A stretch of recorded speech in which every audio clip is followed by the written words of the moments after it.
27th of August, Policy Committee meeting.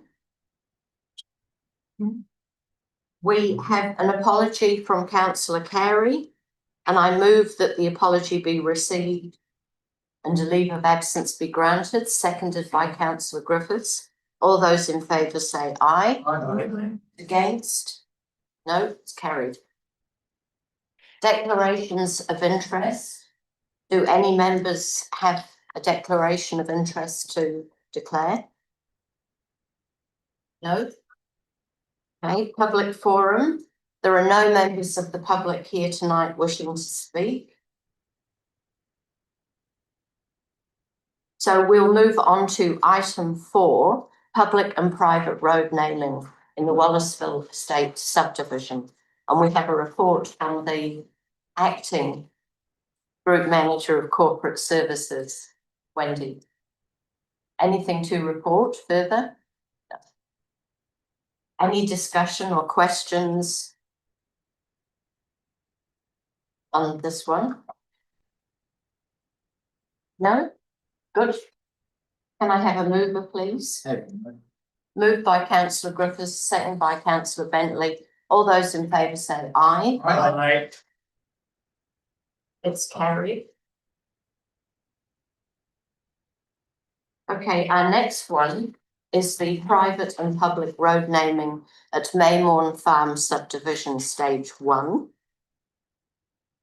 Do any members have any questions related to the report? Yes, sorry, Your Worship.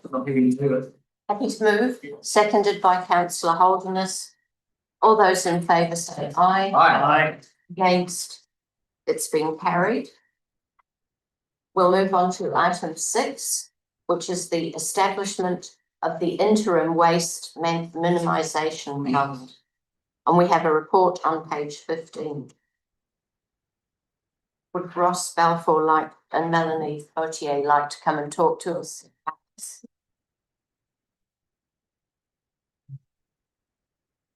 I believe Ross is sick, so I've Okay. Thank you, sis. So Melanie, would you like to just advise us of what's in this and what the outcome should be from this report? Oh, any updates to the report? No updates as to what's in there, but happy to take any questions or any clarifications. Okay, any questions? Yes, Councillor Wheeler. The word interim, meaning this is just a part to start off with.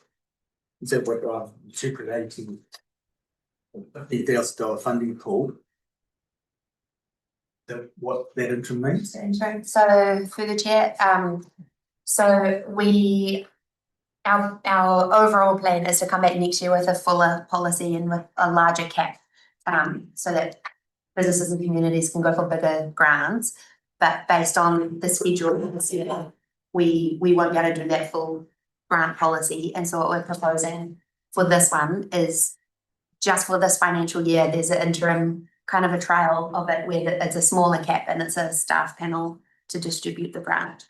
And then we'll come back next year with a fuller policy and the bigger grants. So the part 2 of it next year on item 10, you talked about $100,000 accessible waste remover. So that would be not through rates funded at all.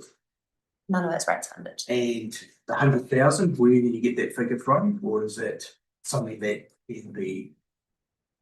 It's all funded through the chair. It's all funded from the waste levy. So there's nothing rates in there. Right, but that 100,000, is it a figure you plucked out of the air? Is it what? It's sort of inspired by other grants around the region and around the country. And we have the resources available in the waste levy because there was a lot that was put aside for potential curbside costs. And so now we have opportunities to do other things with that money. So that's, yeah, we have enough. You mentioned, the other councils in the region, but So what does Hutt, South Warwick and Marsden, do they put anything at all?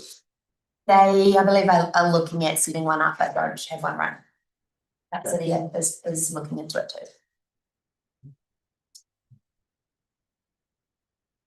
Yes, councillor Griffiths. Just for clarification, so this is a grant that's money that's come from the waste levy that set aside for another project, hasn't been a goer. So we're looking at good ways for our community to use this money for betterment for no cost other than using the money that's already in the bank. So it should be used, and it needs to be used. Like, is there a time frame that it needs to be used by before it becomes obsolete, or do we just keep it indefinitely? So if there's no projects that are worthy, then it just stay there until next time, that sort of thing. Through the chair, there isn't a specific, it does carry over. Yep. But if, I guess there can always, the waste levy policy is reviewed by central government in terms of what criteria is and what it can be used for, and so I don't think we can count on it forever. But yeah, it is there to be used. Councillor Swales.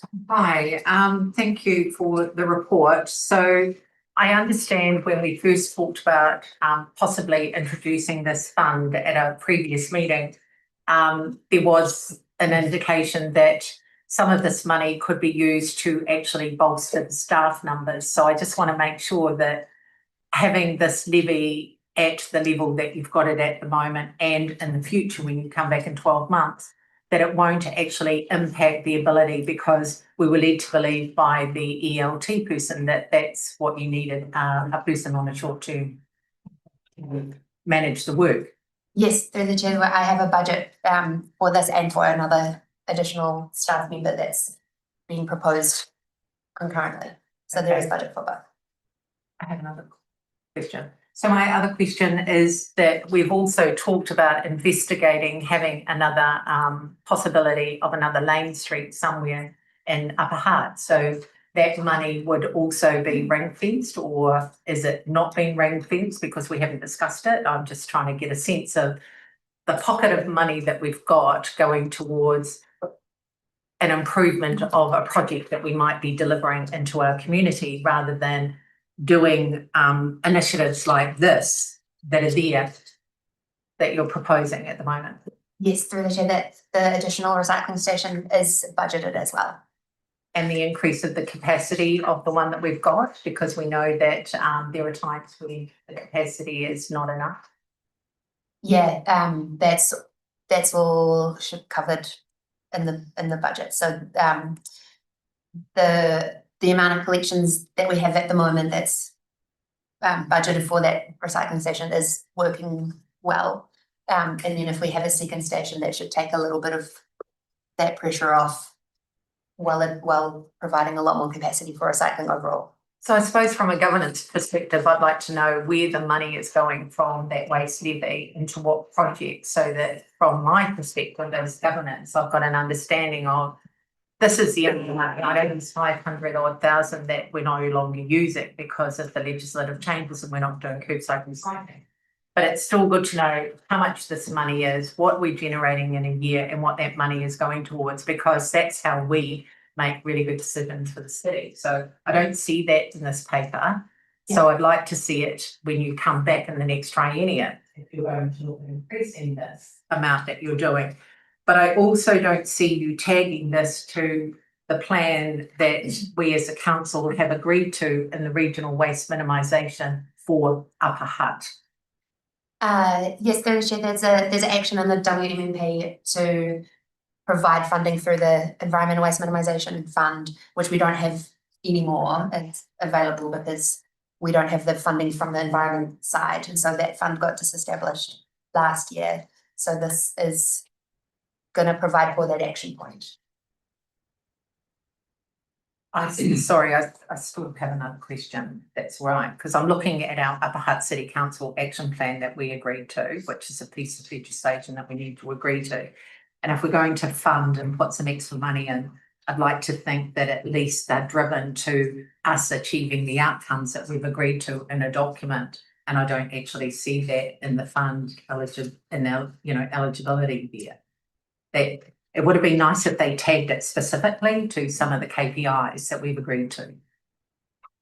Yeah, we can, Well, I think it's important because we've got a 6-year plan that we've agreed to with this regional waste minimisation.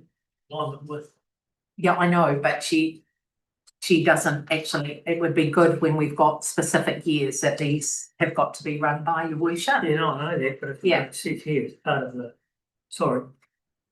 Yeah, process considerations for policy alignment with the WMP targets and the local action plan actions. Well, I'd like to see which one specifically, because we've got a timeline on some of the So just at the moment, this is a report that all we have to do is receive and note the report. And no action? There is no action in Okay. the recommendation. Okay, so we're not gonna do anything, we're just gonna receive it. Okay, Receives and notes the report. That Okay. is what is on the. I have no further questions then. Oh, councillor Bentley. Thank you, Chair. Presumably there's no action today because officers have the delegated authority to Yeah. give out grants and pay for I think that's good. Yep. it. When does that round start?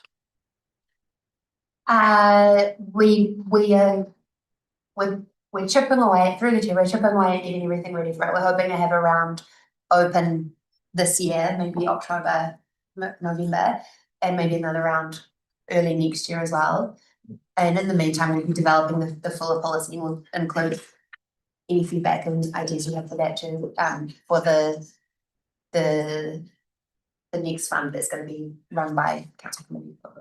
So you envisage 2 rounds of this framework, and then when the policy is developed after the election, then that's when you have the formal fund. So just to clarify, one of the issues here is to actually move this forward so that we are not delayed by the election. Yes. Councillor Holderness? I had a couple of questions. Oh, sorry, councillor Ben. Thank you. I just wondered why this is going to be the next council to worry about. But I just wanted to question thinking there. You state that in paragraph 12 that smaller grants of $10,000 of less than $10,000 could still be approved by an officer panel. Just wanted to know that $10,000 limit. It just seems quite a high limit to have the framework apply to. So would the framework apply to both sides of that limit, but then over 10,000 is done by a committee, then under 10,000 is done by officers? Is that what you're thinking? Yes, Yeah. it's just to streamline the smaller projects, and that number is definitely, we're open to whatever that number should be. It's just trying to enable as much to happen as possible this year. That's why it's a little bit higher. That's it, okay. Councillor Holderness? Chair, through you. So I'm just making sure that I've got it right. So there'll be the full 100,000 contestable post-election, which is fine. How many grants of up to 10,000 are you anticipating approving? Through the chair, it depends how much people go for, I guess. So at minimum, well, we might not even use it all. There might be less projects than use up that fund. If there might be a whole lot of projects that are $200, so. Right, but you're still seeing it as the full amount for your cap, but it would just be that every individual project has to be listed. Yes. Yep. And in sorry, on para 12. Oh, no. Okay, thank you. Councillor Carson? Thank you. This recommendation is one of the recommendations that I don't like. And it seems to be common to this council. Because the content of the paper actually says in para 11, the intention for the 25-26 financial year is to begin with small grants only process. with indirect grant 10,000. So I'd like to see the council actually given authority or approval to such an intention and have that specifically recorded as a recommendation, which actually gives the council officers authority to establish such a grant up to $10,000. I don't like an open-ended recommendation as we have at the moment being asked to accept. So I'd like to add another recommendation that the policy committee approves the establishment in the 25-26 financial year a fund of small grants with individual grants capped at $10,000 for waste minimisation fund proposals. Do I have a seconder for that? It should go. Councillor Yes, Carter, I- it should, the policy committee recommends. That's correct. So it goes to council. Approve. Well, whatever recommended, yeah, whatever the word, but it needs to be specific as a recommendation. If you wanted to go further, Madam Chair, I would also say notes that the intention about establishing a policy In the future. in the future with the new council. Councillor But I won't die in the ditch on that. Thank you, Chair. Well, that was my question earlier on. Do staff have the delegated authority? Is it not? They do. Under the manual of delegation. Then in the recommendations, no. It's not null and void, Councillor Bentley, it actually is expressing our council approval of it because we may disagree actually with establishing such a fund despite the councillors, the officers having such a delegation. Well, So they may have a delegation to exercise a certain expenditure level, but not necessarily on establishing a fund for the waste minimisation fund proposals. so, Chair. Just in reply to that briefly, Chair. I think it's a slippery slope of staff have the delegated authority to do something. If we then second guess them publicly over that, either we remove the delegation in the first place, or, or we just proceed as is. So, okay, councillor Carson has put a motion on the table, seconded by councillor Swales. All those in favour? Can you Can you read it, please? Yes, please. I missed the last few words, so I'll just read what I've got. So that the policy committee recommends that council approves the establishment of the 25 to 26 financial year, a fund of small grants with individual grants capped at $10,000. Just change the word approves to recommends, please. Recommends council approves. Yeah.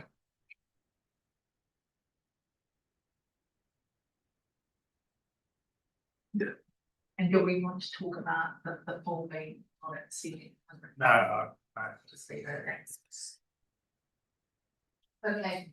Councillor Griffiths has a I just wanted a clarification from the CE or his colleague. Is this a delegated authority? Not. And does councillor Bentley's question stand? Through you, Chair, I think it falls into a grey area, just simply because the delegation is. If it's an activity that's identified and funded in the long-term plan, then yes, it is delegated. But in this case, it's not altogether clear that this specific activity was identified in the plan. So the proposal from Councillor Carson gives us the mandate to do what we're proposing with more certainty than operating in that grey space. Thank you for your most excellent answer. councillor Bentley. Then I just have to say I'm very disappointed in this paper, in this report. That should have been highlighted from the get-go. It's very light in detail already. It's missing the financial and sustainability implications, and now it doesn't. Now we're having a recommendation of saying that we needed anyway.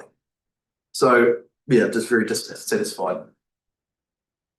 if we have to add a mandate to do it, it should have been in there from the get-go. Does that mean you're voting yes? Oh, I'll vote for because we apparently need to. Through the chair, we had advice from legal counsel that it could be staff allocated. It is under delegation, is what I would. So let's just, I think under the circumstances, let's just do the vote now. All those in favour? If there is, through you, Chair, I just think that if there is some concerns about, you know, the council, the officer is now telling us that actually there's no need to do the recommendation that both Councillor Carson and I have put on the table because they've got legal advice that they actually have the delegated authority. I actually sit on the ear of what the CEO says. I don't believe that they have because it's not. Delegated authority is to projects and things that we agree in the long-term plan. This was never put up in the long-term plan. So I'd like to hear what the legal thing is that they got that says that they can when it's not an identified project. Why is that never repaid? Yeah. Your worship. By accepting what councillor Carson's proposes, then that safeguards all that. Covers everything.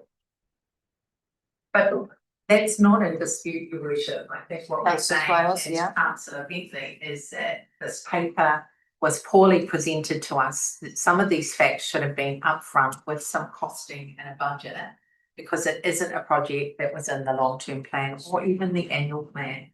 And for us to put a resolution or a recommendation like we have, that second, sorry, I'm upsetting you, Chair, but we need to go through this process because there is a process, right?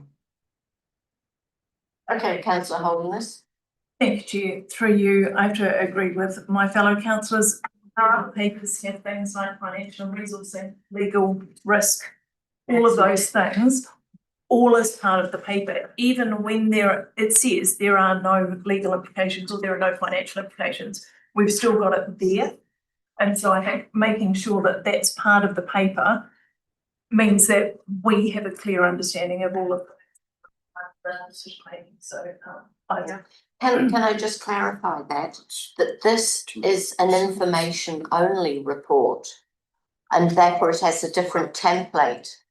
well, I think, No, it's not.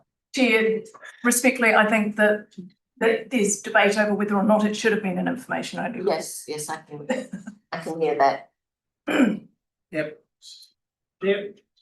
Councillor Carson. This isn't the first time that a paper has been put up like this, and a paper that contains particular items that really should be identified as a specific recommendation for approval or not to approve. And over my 9 years almost on the council, this isn't the first time I've seen such a paper. And I'd like officers to take that into consideration in the future, please, that where a paper actually has an action point with it or something that's out of the normal, then it needs to be included as a specific recommendation in the paper. So I just like future council officers that take that into consideration, please. If not, I'll be back in a public hearing and telling you. So under the circumstances, why don't we propose that this paper be rescinded and represented at some future point? I would say that.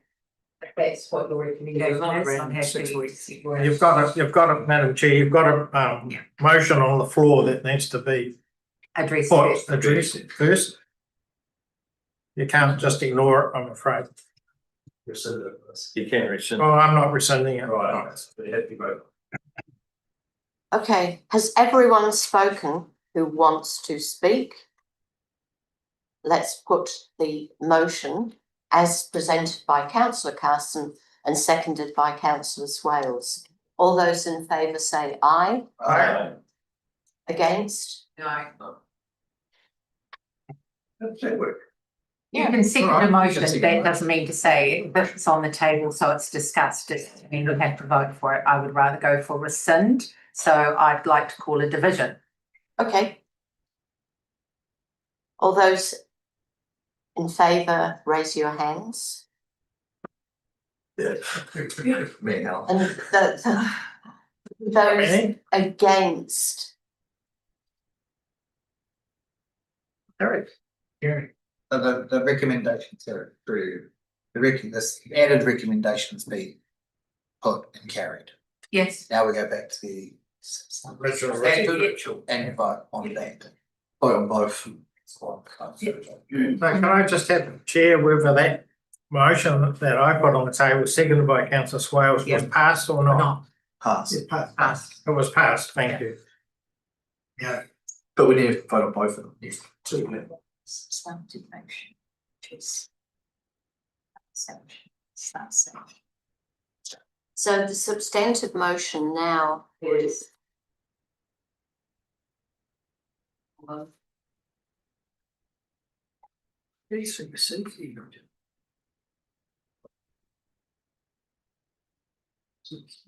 The council receives and notes the report entitled Establishment of Interim Waste Minimisation Fund and recommends the establishment of the 25-26 financial year, a fund of small grants with individual grants capped at 10K.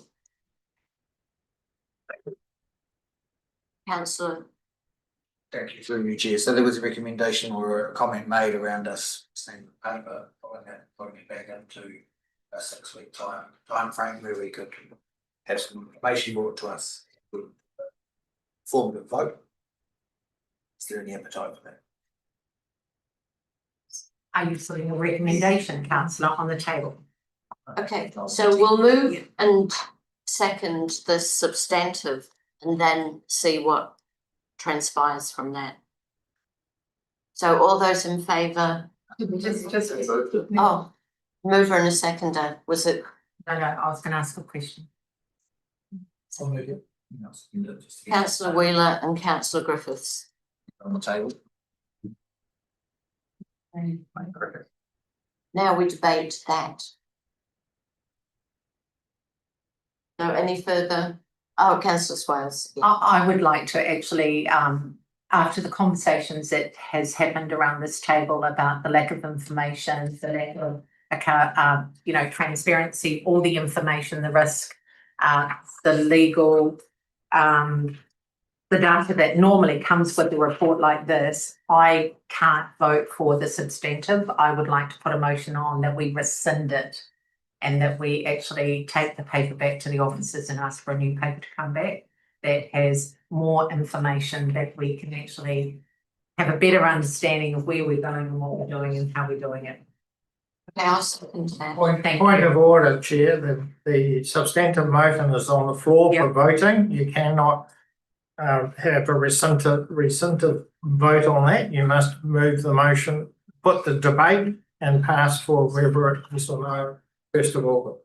And I agree with councillor Carson, but you did open it up for debate and I did debate that that's what I would like. So I have no problem with the process, but I just wanted to put on the table. Councillor Bentley, then councillor Griffiths. Just briefly, to give effect to what councillor Swales was doing, is vote. That's not put it in the motion. Yeah. Thank you. So just Chair, I have a particular thing. How did you come to the conclusion that there was a substantive motive when I actually asked for an additional recommendation to be put? So there were two recommendations. One was the first one and one was the second one. I don't recall asking for them to be combined.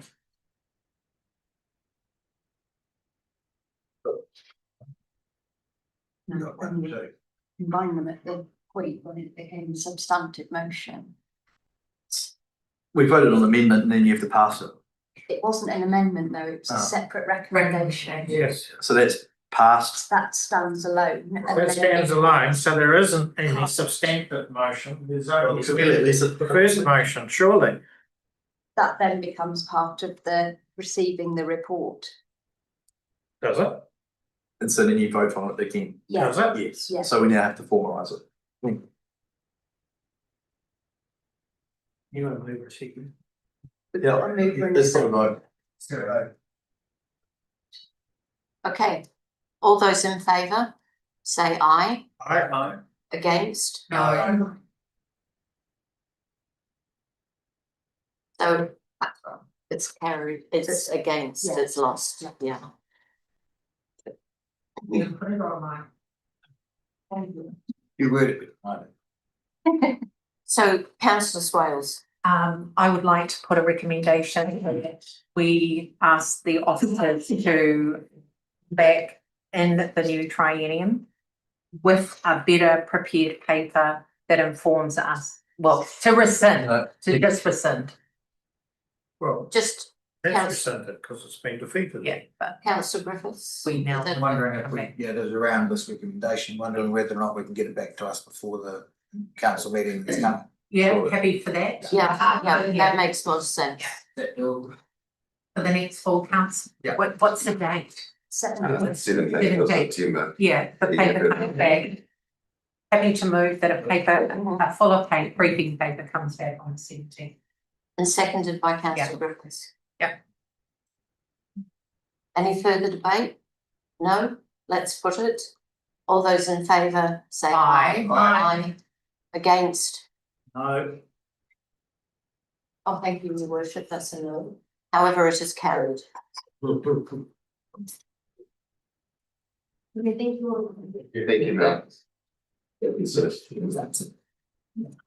All right, let's move on to the bylaw review.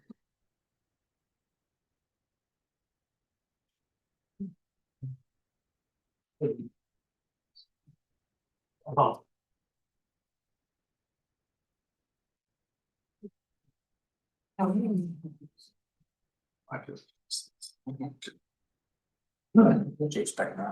Okay, Director, you are going to introduce the for us. Yes, thank you, Madam Chair. So this paper is around the bylaw review that's underway at the moment. I'd just like to welcome everyone to the table. Take the paper as read, and any questions, Jim's here to be able to help answer. Councillor Ultra. Through you, Chair, the prevention of nuisance from fires and smoke bylaw, I'm just wondering who, is there a lot of complaints around fires and smoke? And also, is there much education that goes out to the community in terms of the roles, especially as we come into summer and people start cleaning up their backyards? Through you, Chair, we've had 235 complaints in the last 5 years that have been registered with through phone calls to council and emails.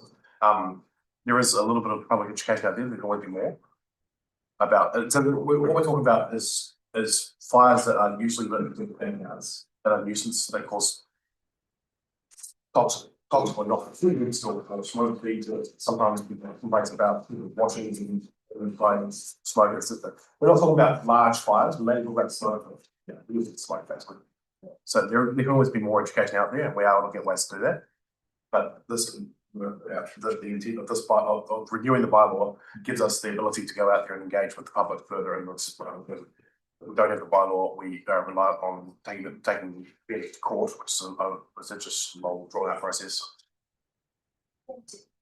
Thank you, councillor Swales. I just have a question around on page 38, and it's the insertion of the penalties on clause 6, clause 6.1 and 6.2 with regard to that. So when I talk about 6.2, a person who breaches the bylaw may be liable on conviction for a fine up to 20,000 under section, and I get that. But where do we start with that penalty?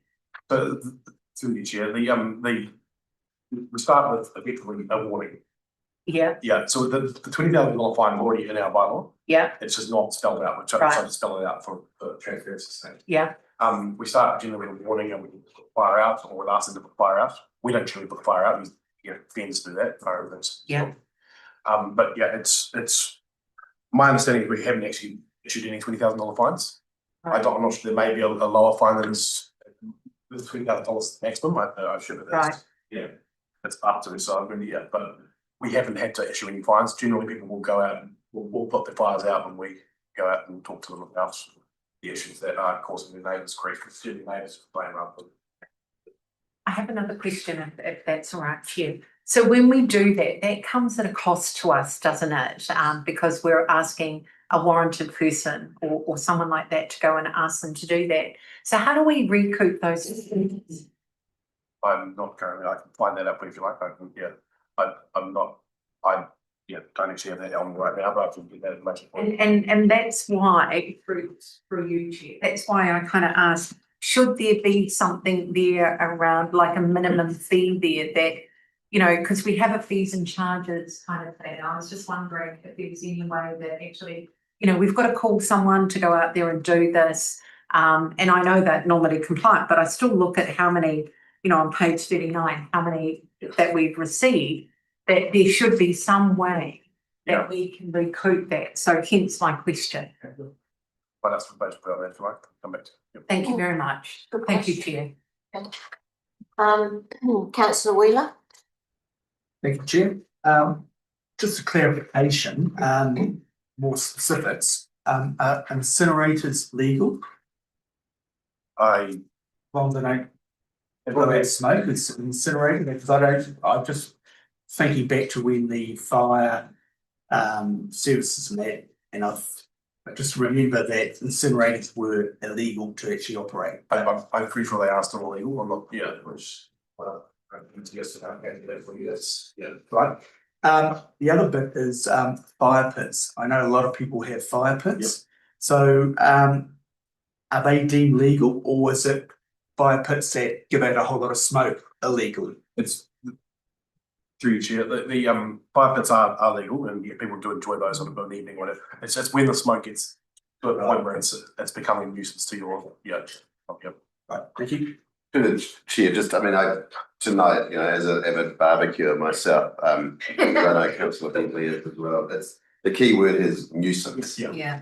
If it smells delicious, then. No,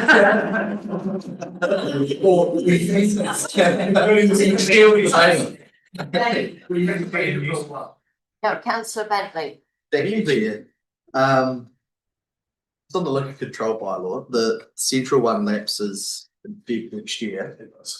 The recommendation is to engage with officers to engage, see what the effectiveness of those bans are.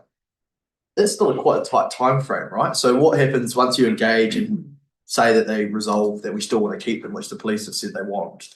Can we turn a bylaw review around that fast before Fed? Through you, Chair, it's very unlikely that we're going to be able to do this around that time. We're going to, we need a 6-month period to collect enough data and to go out and talk to the businesses and the community about the impacts of the bylaw. So that's going to take us up to that, pretty much up to that deadline. Yeah. We're anticipating that we will then come back to council in the new year with that data, and then it may be that the bylaw lapses for about 2 months, and then we renew You're going nuts for a period. No, I'm not. Thank you, respond there. Thank you. Councillor Carson? Thank you. I refer to page 25 and para 53, Jim. And you talk about seeking permission to engage, and you talk about engaging with interested parties. So who are the interested parties that you're going to engage with, please? Through local businesses inside the ban area, sports clubs, any the police, Sponge Water, we've talked to any community groups, those sort of, so basically any business or community, anyone inside the ban area that we think would be an interested party. We're also going to be looking at possibly doing a public survey, gauge the general public's interest in feedback on the issue. So who are the community groups that you're going to think? That's what we're going to be coming back with that. So in terms of, we're working with the community services team to make sure we don't miss anyone. Yeah. We go out and do a proper job of this. So why we need 6 months to. Okay, thank you. Councillor Griffiths, then councillor Swales. Bit of a tongue-in-cheek question, I suppose. This is a bit like chicken and the egg. Who came first? If we don't have a bylaw and we let the bylaw lapse and we'll hit by exposed, then we need a bylaw. If we have a bylaw and the bylaw is doing its job and it's holding back the surge of wanting drunks that want to walk around town, it's doing its job. And so we'd sort of, if we undo what we've done to find out that we needed one. Yeah, do you know what I'm asking you? Yeah, I think I do. So the research that you're trying to do is to say, is this working or is this needed?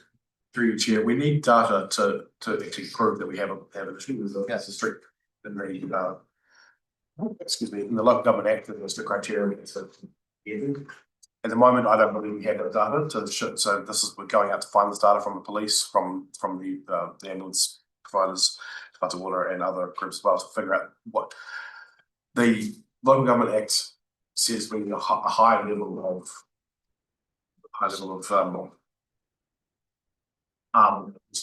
yeah.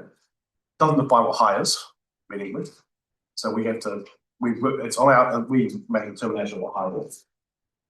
I think the data we've got at the moment is not sufficient, and it would lead us to say that there's probably not enough data to obtain it at this point. But we haven't done a thorough investigation of this, so I'd like to do it. Officers would like to do a thorough investigation of the data and other outlets to see. But it may be that the bylaw is not needed. We may come back and report back to council in the new year and say we believe there's not enough data, there's not enough, therefore we can do without it, and therefore people can drink in public places. It may be it needs to be extended, maybe it needs to be shortened. We're hoping this investigation will give us this information. Thank you.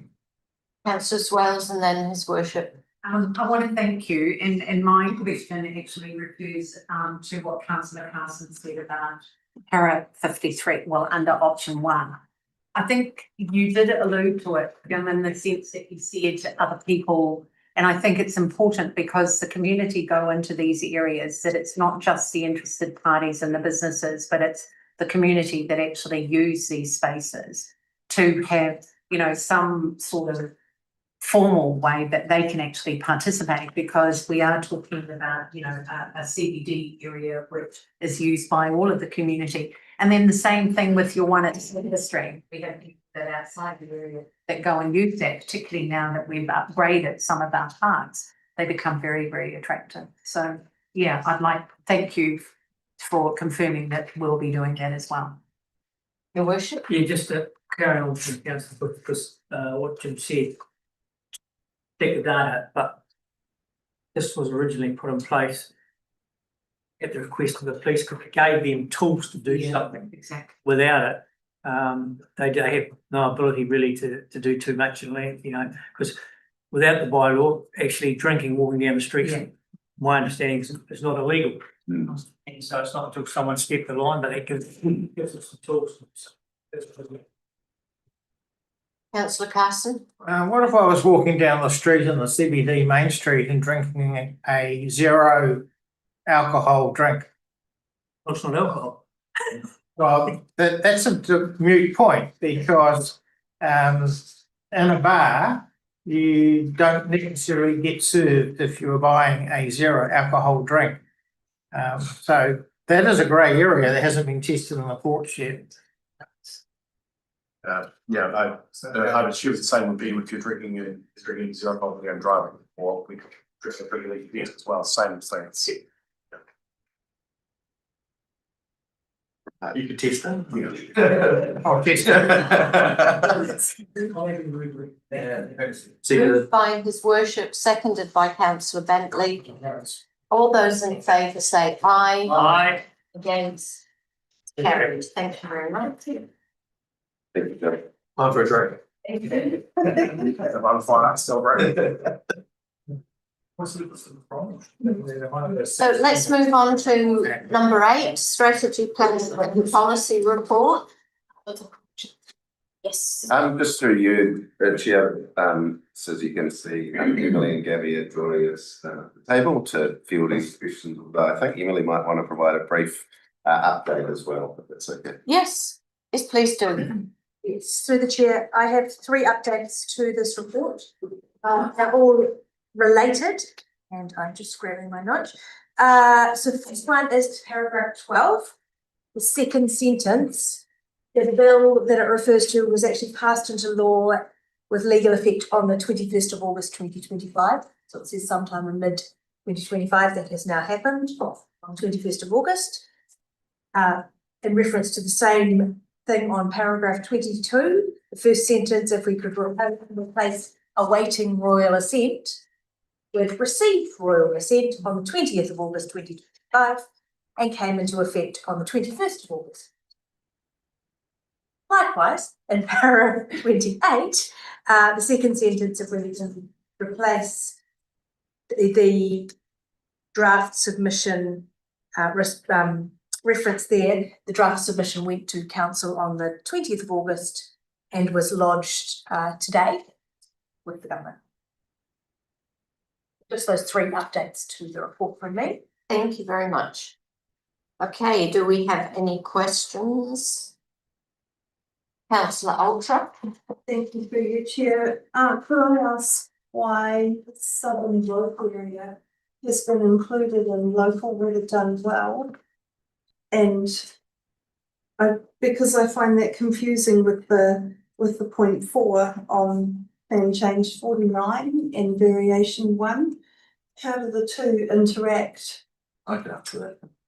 Well, yeah, I think we'll have the experts. Through the chair, I don't have any knowledge of what's been included in local water done well or why.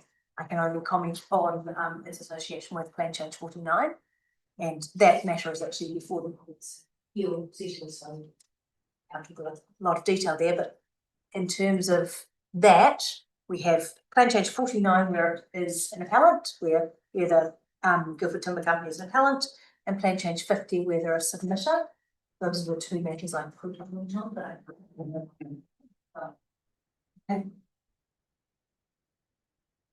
Councillor Bentley. Well, I was just going to say, it's in the Wellington Regional Growth Framework. There's an area of potential for future growth. That's why it carries over into the water service delivery plan. Theoretically, that was a question, wasn't it? Yeah. Yeah. If someone was yeah. Yes, I can think that Councillor is correct, that is included in that. Councillor Swales. Thank you, Chair. So going back to plan change variation 1, do we have any indication of a timeline here? At this time, the courts have convened a scope hearing on the 22nd of September. That's the correct date, but no hearing for the no date for the substantive hearing. No. Yep, Thank carry you. on. So this obviously, until this court case has been landed and we have an outcome from it, whatever it is, then the fast track bill that possibly might affect some of the decisions that are made out of this won't happen until the decision is made. Through the chair, that's not necessarily true. The fast track legislation sits beside and separately. So should the applicant for that fast track application wish to put in their application, they can do so independently of any plan change 49 process. And the two sit totally separate from each other, and a decision will be made in isolation of whatever comes out.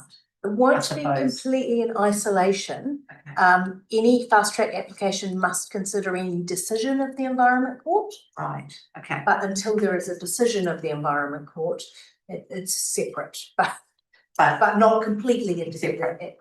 At this stage, they're separate. They will come together once there is a decision of the Environment to consider in the fast track application. Thank you. I have a couple more. Yes, carry on. Thank you. So we're still looking at referring to what Councillor Ultra said. I understand, but you know, as time goes on with this application of plan change 50, there are some consequences for us to, as a council, as in costs that are racking up for us being a part of regional plan change 1. Guys, the next one, number 7. Do we see an end in sight with regard to plan change 1? Through the chair, I can't specifically comment in detail on that because it is in mediation, but there are some agreements being made. Right. And a large number of the provisions have been agreed by all parties. So there will be consent orders coming out So it looks promising is the best I can perhaps say at this time. No, thank you. You've answered all the questions with regard to the royal assent when it came through and the timeline there. And I just want to thank you for putting in the explanatory note of the consequences of the resource map consenting and the bits that came out. I had to put it through AI just to give me an executive summary because it had all sorts of pieces of legislation there. But from our submission that we put in, at least I see that we're not a loser there. So thank you for this up here. That's a benefit. Thank you, Chair. Just one question from me. 26D about the local government reform. Mandatory disclosure of contractor and consultant spending. How far does that trickle down in terms of, will we have to report on the new water entities spend? Do we have to report on Wellington Water's contractor spend, or is it ring fenced to Upper Hutt's portion of that? Just want a bit more detail, please. Just through you, Chair, that's a great question and one that we're wrestling with, and I'm not going to put Wendy on the spot, but certainly Kate is all over that, and yeah, it's something we're very mindful of and how far that'll go. So we'll need to report back. Thank you. So could I ask, is there actually a definition associated with this? Of what Of the terminology, you know, exactly what is? Through to, yes, there is. Yes, there are definitions of contractor and consultant, but to be fair, there's probably a little bit of overlap between the two, so it is not absolutely 100% clear in some cases whether someone is a contractor when they're working on projects particularly. It could get some people quite excited because like they might think, oh, we're using contractors for everything, but we're not going to cut like the lawns and stuff like that. Of course we use contractors for it, you know, and so it's going to put out the numbers that are probably going to seem quite bad at first, but then when you dig down to it, it actually makes sense why some things aren't done in-house and some things are contracted. Personally, every day. Yeah, They will. absolutely, yeah. Councillor Griffiths, were you going to say something? No? No, well, in that case.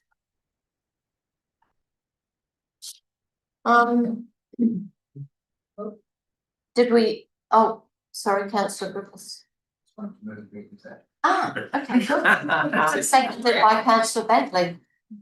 All those in favour? Aye. Against? It's carried. And it would appear. Chair, before you close the meeting and under discussion, I'd just like to congratulate the staff that have worked on a number of these RMA pieces of legislation and the legislation that have come. We have a very agile and informed team that do really well in representing us. So I just wanted to say to them, thank you for all the work that you do, the policy work and the submissions on our behalf. Yeah, I would endorse that, councillor Swales. This Thank you, Chair. is a massive amount of It work. is. And we're doing it under constrained circumstances, but still getting an excellent result. Yeah, thank you, Chair. Okay. Just wanted to. Meeting closed at 5:24.